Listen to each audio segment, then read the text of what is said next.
Ibu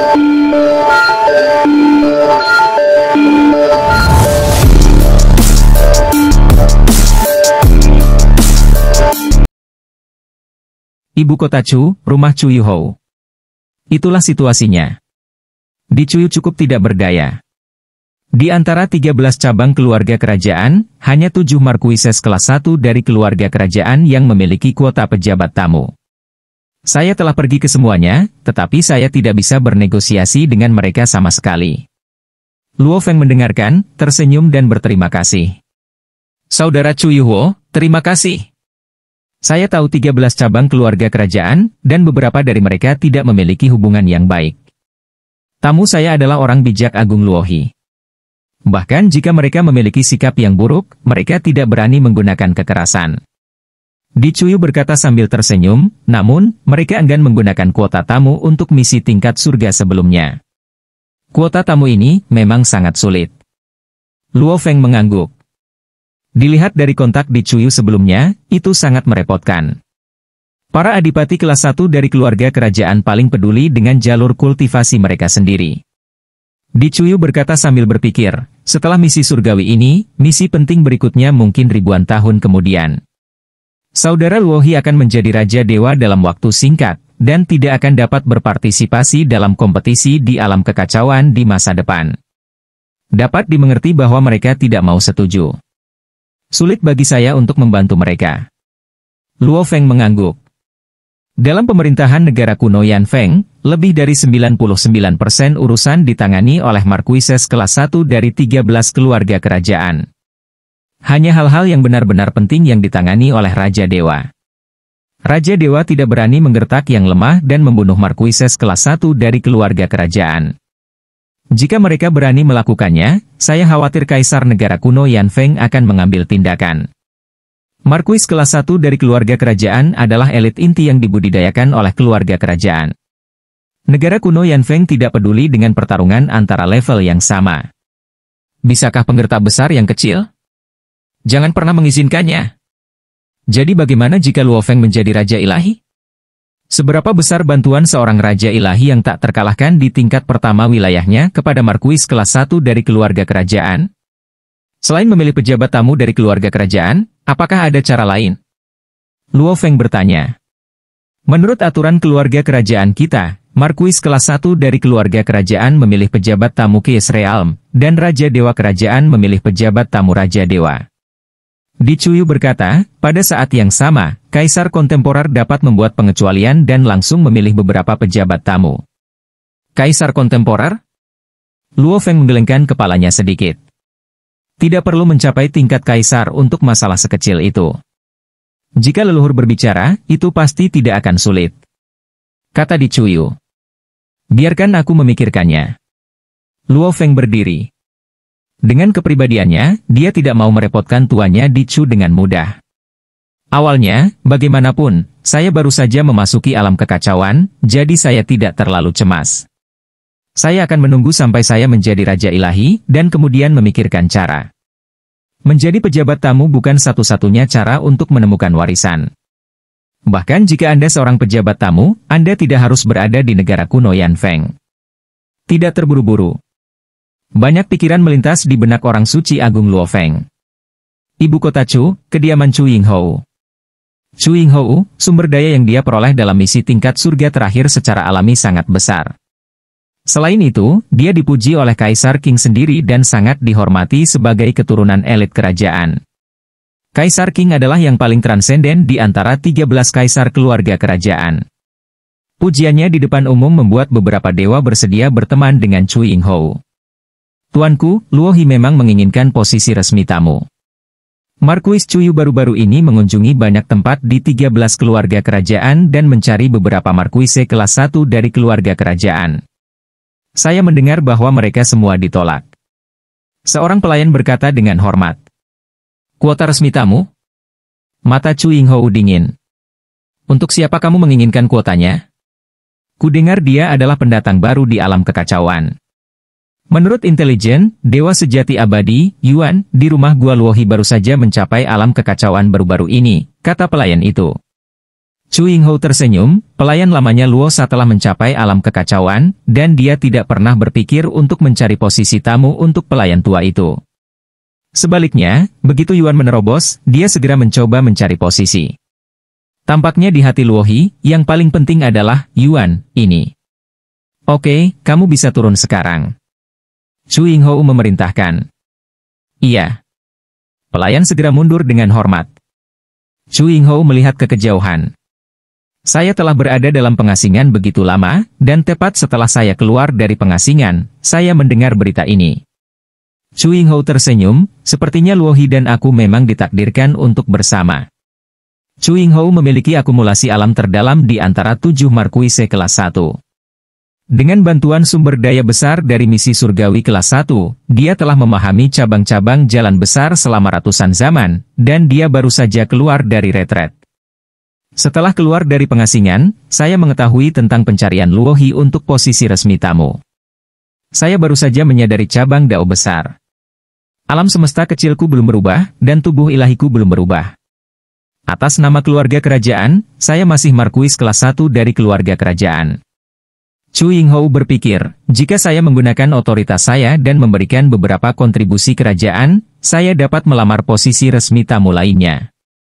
Dalam keluarga kerajaan, adipati kelas 1 juga diperlakukan berbeda.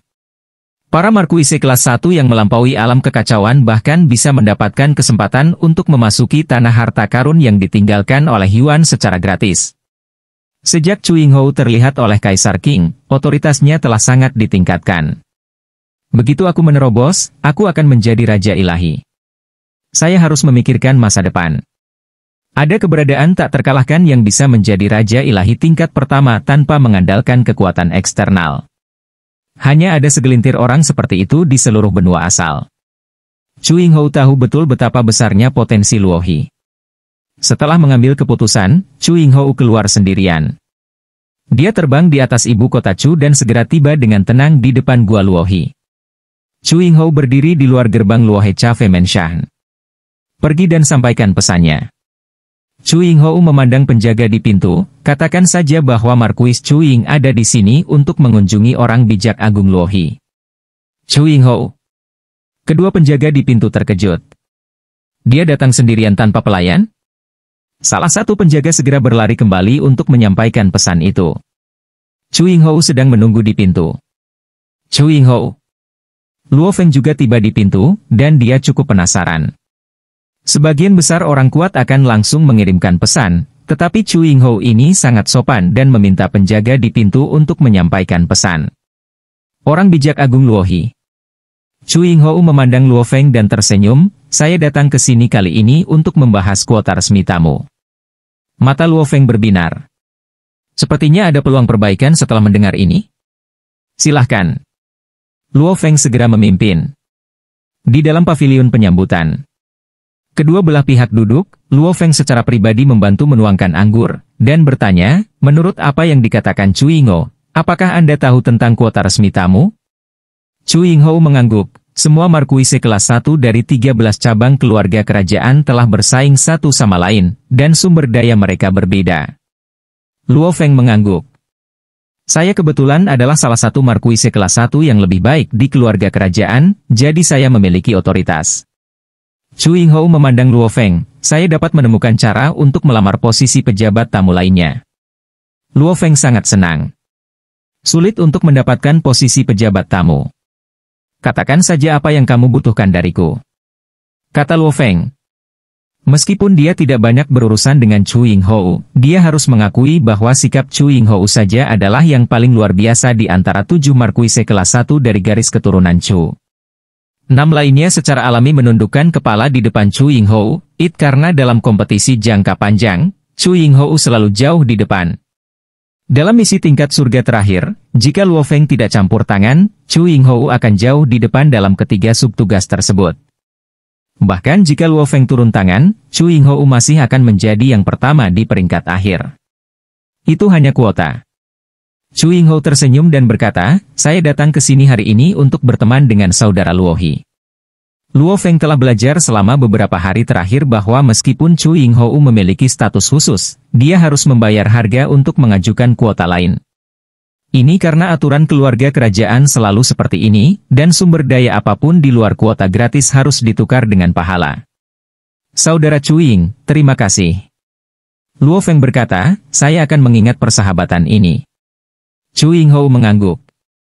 Kalimat ini saja sudah cukup. Semakin kuat keberadaannya, semakin peduli dengan sebab dan akibat. Cuing Hou tahu betul bahwa perjuangan di antara pejabat tingkat tinggi di benua asal sangat kejam. Keluarga kerajaan dari kedua negara kuno juga saling bertarung, dan ada juga makhluk purba yang bukan keluarga kerajaan, dan beberapa dari mereka dapat bersaing dengan kaisar dan raja. Misalnya, penguasa semua alam, wilayah timur, yang paling mempesona di tingkat kedua Raja Dewa, dan alien kuat yang bersembunyi di kegelapan. Semua orang bersaing untuk mendapatkan sumber daya yang ditinggalkan oleh Yuan. Saya sangat baik di antara Markuises kelas 1, tetapi setelah menjadi Raja Ilahi, akan sangat sulit untuk terus menjadi hebat. Saya perlu mengandalkan diri saya sendiri dan juga bantuan. Markuis Cuing sangat optimis tentang Luo Feng. Apakah untuk kuota aplikasi asli? Tanya Cuing Hou. Luo Feng mengangguk, ini dia. Biarkan dia pergi ke rumahku. Cuing Hou berkata. Pada saat dia tiba di rumahku, kuota seharusnya sudah diajukan. Oke. Luo Feng mengangguk. Saya menjadi pejabat tamu di alam kekacauan?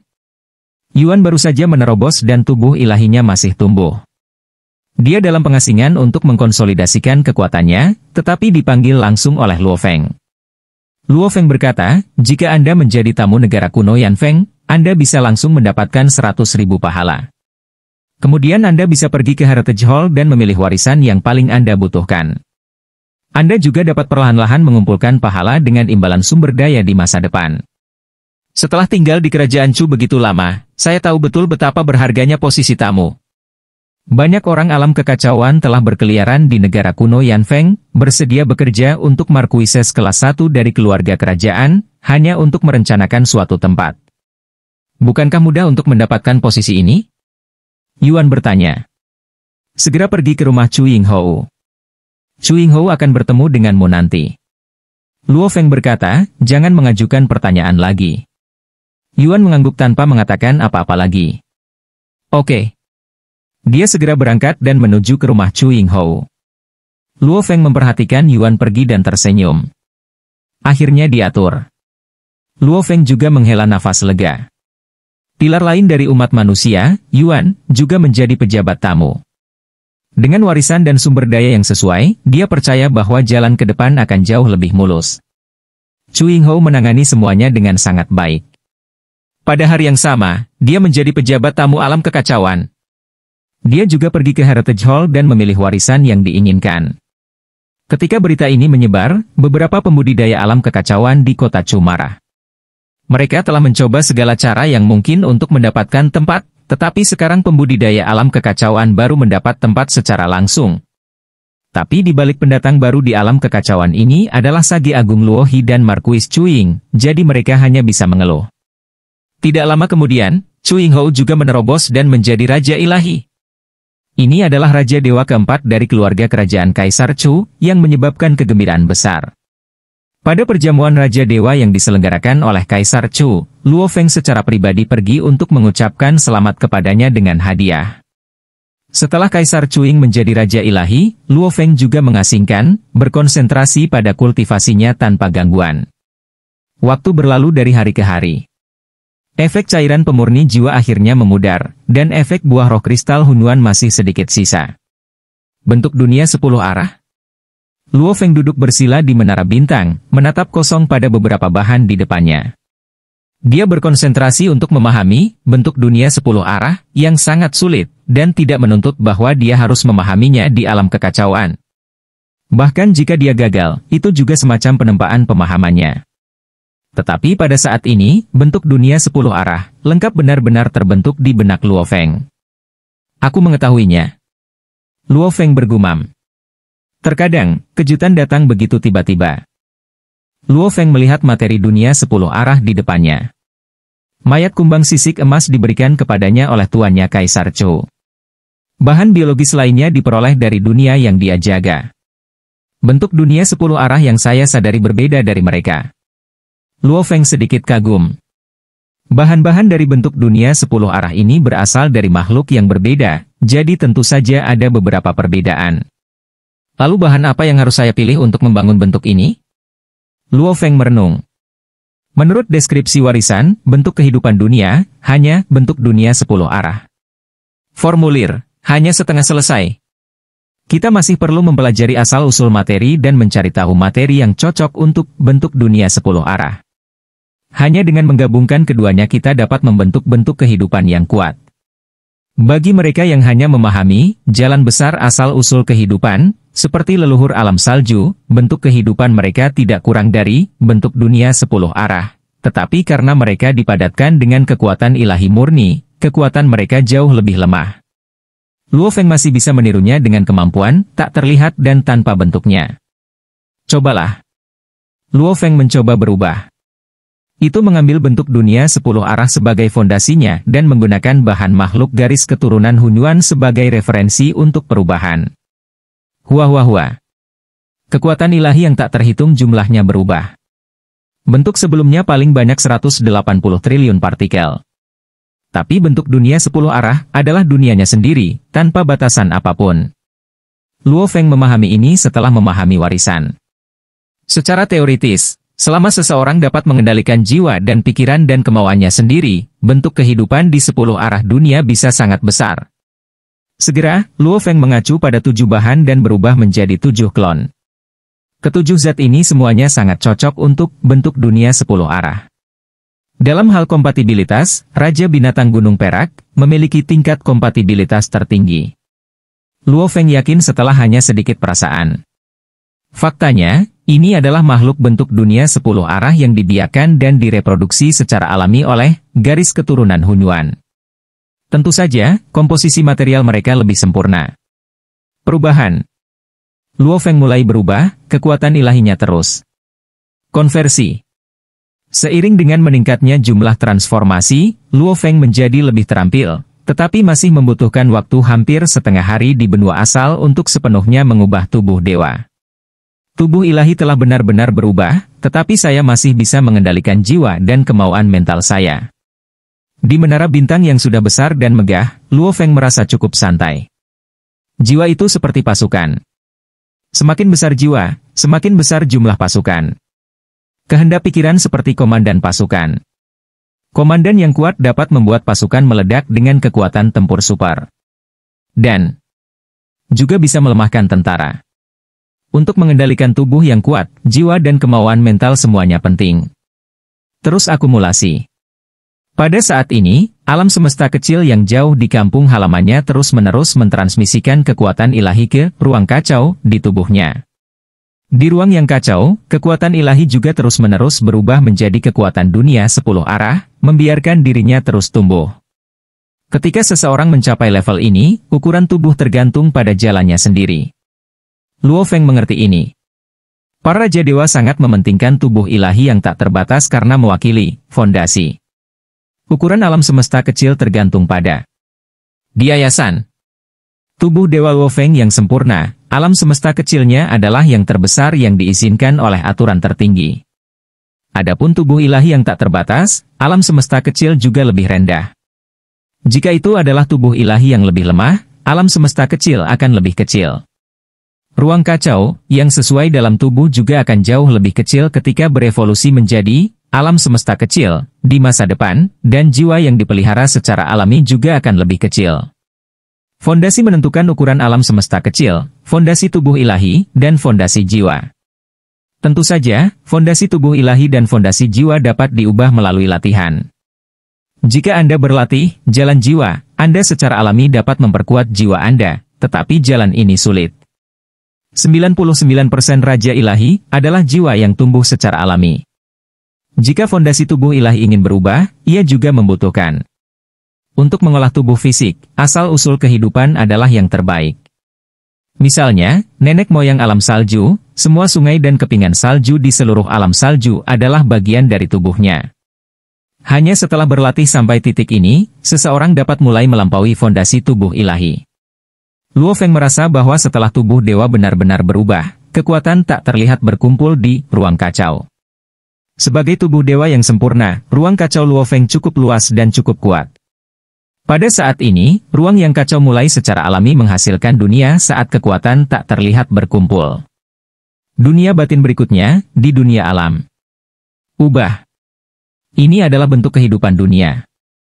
Luo Feng merasakan semuanya. Di dunia 10 arah, setiap unit dasar kehidupan mengandung dunia kecil. Tubuh besar yang dibentuk oleh unit kehidupan yang tak terhitung jumlahnya memiliki kekuatan dunia yang sangat kaya, jadi wajar untuk membuka dunia yang lengkap. Jelas, ruang kacau di dalam tubuh adalah yang paling cocok. Ledakan. Kekuatan dunia tak berujung berkumpul di tubuh fisik yang besar, dan dunia kecil terus tumbuh. Keluar dan lihatlah. Merasa bahwa dunia kecil itu stabil, tubuh asli Luo Feng berjalan keluar dari menara bintang, mengumpulkan kekuatannya dan diam-diam meninggalkan kota Chu. Panggil. Tubuh Luo Feng secara alami berbaur dengan dunia, seolah-olah dia telah menjadi bagian darinya. Hanya dalam beberapa napas, dia telah tiba di kota Huyang. Bentuk kehidupan dunia bergerak begitu cepat. Luo Feng berseru. Meskipun tidak mencapai tingkat beberapa keberadaan menakutkan yang bisa turun ke tempat tertentu dengan satu pikiran, Luo Feng masih agak kagum bahwa dia telah tiba di kota Huyang dari perbatasan negara Yan Feng kuno hanya dalam beberapa napas. Ini jauh lebih cepat dari sebelumnya. Dunia kecilku secara alami dapat mencerminkan dunia luar. Luo Feng berdiri di atas kota Huyang. Dunia kecil secara alami mencerminkan dunia luar dan dapat mencerminkan area yang sangat luas. 3 negara kekacauan. Luo Feng mengkonfirmasi. Luo Feng kagum dengan cakupan luas dunia kecil di tubuhnya. Setiap negara kekacauan sangat luas, dan kota besar hanyalah bagian yang tidak mencolok dari negara kekacauan. Anda tahu, bahkan negara kelas 2 biasanya hanya memiliki lusinan negara kekacauan. Misalnya, negara kelas 3 biasanya memiliki total wilayah hanya sekitar 10 negara kekacauan. Dunia Luo Feng dapat mencerminkan area 3 negara kekacauan, jadi Anda dapat membayangkan betapa menakutkannya itu. Dalam jangkauan pantulan dunia, saya dapat menggunakan kekuatan dunia untuk memusnahkan musuh dengan satu pikiran. 2. Kekuatanku saat ini hanya mendekati Raja Dewa tingkat pertama yang tak terkalahkan, tapi aku memiliki metode seperti itu. Bagaimana dengan Raja Dewa tingkat kedua itu, atau bahkan Raja Dewa tertinggi? Luo Feng mengerti semakin jelas, tidak heran binatang dunia di tingkat Raja Dewa tertinggi dapat menyebabkan bencana yang menghancurkan dunia.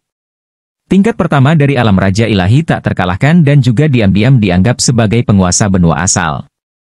Cadangan kekuatan ilahi dari Raja Dewa tingkat pertama sejati jauh melebihi saya. Jika mereka bisa berkultivasi menjadi bentuk kehidupan dunia, kekuatan mereka hanya akan menjadi lebih besar. Inilah sebabnya mengapa Luo Feng percaya bahwa dia hampir tak terkalahkan di tingkat Raja Dewa tingkat pertama. Tapi, pada saat ini, dia juga menyerap energi terus-menerus, dan alam semesta kecil di kampung halamannya juga mentransmisikan energi, dan tubuhnya masih tumbuh. Saya yakin tidak akan butuh waktu lama sebelum dia bisa mencapai level tak terkalahkan dari Raja Dewa normal level 1. Aku masih perlu membiasakan diri dengan tubuhku dan memanfaatkan banyak kemampuannya. Tubuh asli Luo Feng langsung masuki markas pertahanan kota Huyang. Sebagai praktisi asal-usul kehidupan, dia memiliki banyak klon, dan pentingnya tubuh asli dan klon tidak jauh berbeda. Selama ada jejak kekuatan yang tersisa, dia bisa mengolahnya kembali. Secara relatif, harta karun seperti menara bintang lebih penting. Setelah mendengar begitu banyak contoh Raja Dewa tingkat kedua yang diserang dan dibunuh oleh 2 negara kuno, Luo Feng tidak berani mengeluarkan menara bintang sampai dia mempelajarinya secara menyeluruh. Meskipun dia bisa disebut hegemon hari ini, dia masih harus rendah hati di depan 2 negara kuno. Menurut warisan khusus dari bentuk kehidupan dunia, saya baru saja memulai dengan bentuk kehidupan dunia, sekarang. Semakin banyak Luo Feng belajar, semakin rendah hati dia. Menurut deskripsi dalam warisan, tubuh kehidupan Hunyuan di luar kandang bahkan sebanding dengan dunia asal. Dibandingkan dengan keberadaan seperti itu, saya sekecil semut. Setidaknya saya telah mengambil langkah pertama. Luo Feng melanjutkan mundurnya, membiasakan diri dengan banyak pedangnya yang kuat. Kota Xiangjie. Berapa lama kamu berencana untuk tinggal di kota Polu kali ini? Mo Yuqingyan bertanya pada istrinya Zhang Yunge. Saya tidak tahu, kata Zhang Yunge.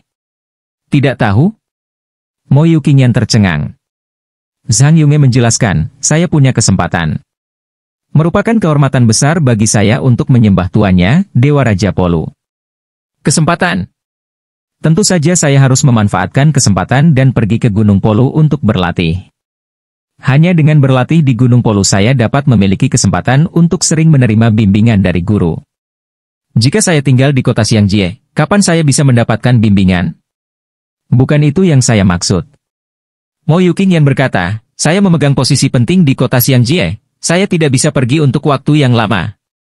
Jika kamu tinggal di kota Polu untuk waktu yang lama, bukankah kita akan berpisah selamanya? Kita semua adalah praktisi. Tidak ada yang tidak tahan untuk kita pisahkan untuk waktu yang singkat. Kata Zhang Yunge.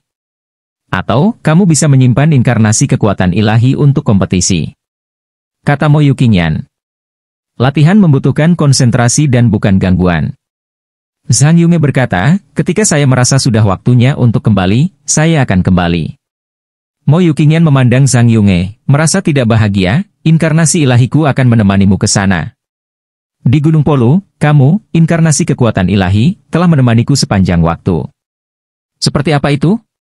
Selain itu, saya berkonsentrasi pada kultivasi, jadi saya tidak bisa menemanimu. Zhang Yunge tertawa, ya, jalur kultivasinya seperti ini, kamu harus fokus saat perlu. Anda dan saya memiliki bakat rata-rata, dan jika Anda tidak fokus, Anda tidak akan pernah bisa membuat kemajuan lebih lanjut dalam kultivasi Anda. Setelah mengatakan ini, Zhang Yunge mengucapkan selamat tinggal dan pergi. Mo Yuqingyan memperhatikan dalam diam, bahkan inkarnasi kekuatan ilahi tidak mau terganggu. Orang tuanya memiliki hubungan yang baik dan memiliki 3 anak. Hal yang sama berlaku untuk kakak laki-laki tertua dan saudara ketiganya, semuanya memiliki istri dan anak. Mo Yuqingyan awalnya berpikir bahwa dia harus menikah dan memiliki anak. Hanya istrinya, Zhang Yunge, mengambil jalur kultivasi dengan sangat serius. Qingyan, aku sudah mengatakannya sebelumnya, emosi akan memengaruhi latihanmu. Morosa muncul di samping dan berkata sambil tersenyum, lihat, Yunge sangat menentukan. Dia tidak ingin memiliki anak dan ingin fokus pada latihan. Dia bahkan tidak ingin meninggalkan inkarnasi kekuatan ilahi, dan dia juga ingin fokus pada latihan. Dia ingin memanfaatkan kesempatan dan berlatih dengan sepenuh hati. Luo Feng berkonsentrasi pada mundur dan tidak memperhatikan muridnya. Tapi Morosa telah mengamati dan memperhatikan perkembangan perasaan muridnya. Emosi dapat memengaruhi kultivasi? Mo Yuqingyan menggelengkan kepalanya, ayahku dan saudara-saudaraku tidak memilikinya. Bukankah itu yang dilakukan Yunge? Hentikan pikiran yang mengganggu, berlatihlah dengan satu hati, dan hilangkan semua gangguan. Kata Morosa dengan santai. Bagaimana saya tidak bisa memiliki cinta dan kultivasi? Mo Yuqingyan tidak percaya. Beberapa waktu berlalu lagi. Mo Yuqingyan pergi ke kota Polu secara langsung dan datang ke Gunung Polu. Tuan Moyu, suster muda sang bersaing dengan sesama murid lainnya. Seorang murid di Gunung Polu menyambutnya dengan hangat dan membimbingnya di sepanjang jalan. Mo Yuqingyan juga melihatnya. Melihat Zhang Yunge dan 5 sesama murid lainnya bersaing satu sama lain, Zhang Yunge secara alami jauh lebih lemah dalam hal kekuatan, tetapi sesama murid lainnya juga memberinya wajah dan mengendalikan kekuatan mereka. Mengapa kamu di sini? Zhang Yunge melihat. Mo Yuqingyan datang sambil tersenyum. Karena kamu tidak kembali, aku tidak punya pilihan selain datang ke sini. Kata Mo Yuqingyan. Zhang Yunge tersenyum dan menjelaskan, ini memang tempat di mana Raja Dewa berlatih. Murid-muridnya semuanya luar biasa, banyak dari mereka jauh lebih kuat dariku. Saya telah mendapatkan banyak hal dari bersaing dengan mereka. Berlatih di sini jauh lebih baik daripada di kota Xiangjie. Saya percaya Qingyan, Anda mengerti saya. Apakah Dewa Raja Polu memberimu bimbingan? Mo Yuqingyan bertanya. Belum. Zhang Yunge berkata, tidak ada yang tahu kapan tuannya akan muncul. Kita perlu mencoba keberuntungan kita. Mungkin setelah beberapa saat, tuannya akan memberi kita bimbingan. Mo Yuqingyan menatapnya, kapan kamu berencana untuk kembali? Mengapa kamu terburu-buruku? Zhang Yunge memandang Mo Yuqingyan dan wajahnya berubah. Ini adalah tempat tuanku. Ini adalah kesempatan besar untuk menjadi murid Raja Dewa.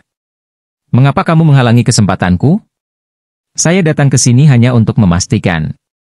Jika Anda ingin fokus sepenuhnya pada latihan Anda dan tidak ingin diganggu oleh emosi dan tidak ingin diganggu oleh saya. Mo Yuqingyan memandang Zhang Yunge, kalau begitu aku juga tidak ingin diganggu olehmu. Zhang Yunge tercengang. Katakan padaku keputusanmu. Kata Mo Yuqingyan. Saya tidak akan menyerah di jalan kultivasi.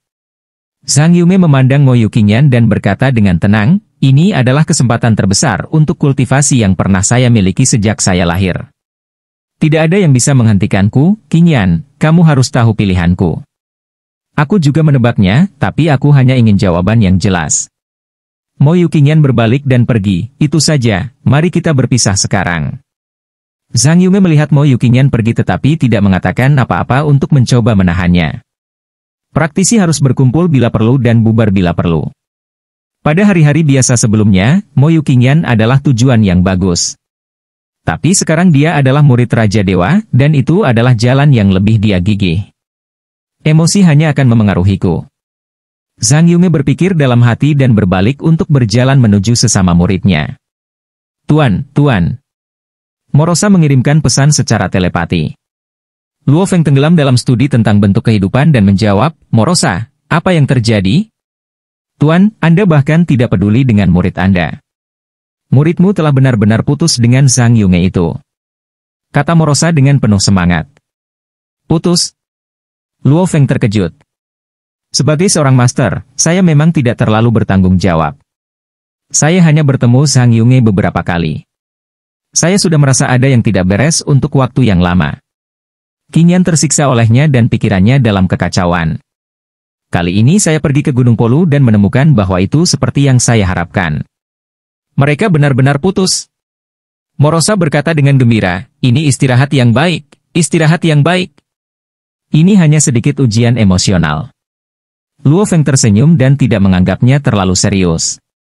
Dia terus fokus pada latihannya sendiri.